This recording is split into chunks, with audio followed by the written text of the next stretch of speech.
For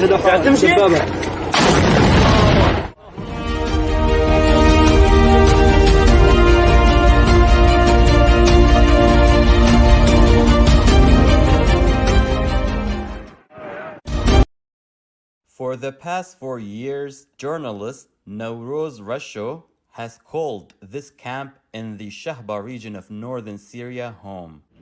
When Turkish tanks rolled into her home city of Afrin in 2018, the journalist and her family had no choice but to join thousands of others fleeing to safety. Her home had been hit and her father was killed in the shelling.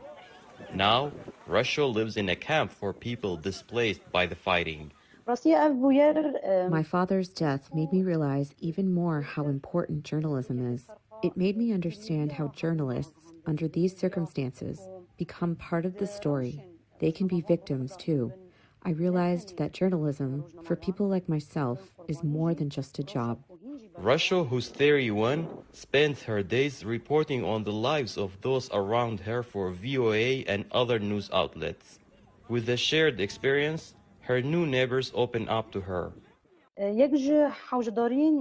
of the things that made me decide to stay at the camp and resume my journalism was that I myself experienced the same difficulties that other displaced people did.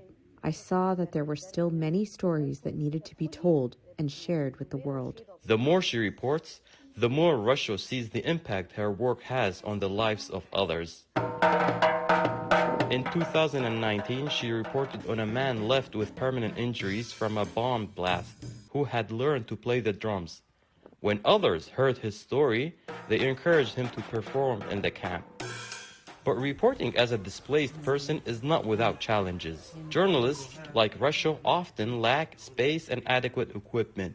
Access to information and the ability to communicate with the outside world are essential for displaced people globally, says the UN Refugee Agency, UNHCR. I think that really there is nothing that speaks to the elemental truth of the refugee story more powerfully than the voice of one who has lived that story and survived to tell it. Over 100 million people are displaced globally, the UNHCR says, including 5,000 at Rasho's camp. Boyan says the UNHCR and its partners provide help and protection to those people and give them the opportunity to tell their own stories. For Rasho, being that voice for others displaced by conflict is what gives her the determination to keep going. Sirwan Kejo, VOA News.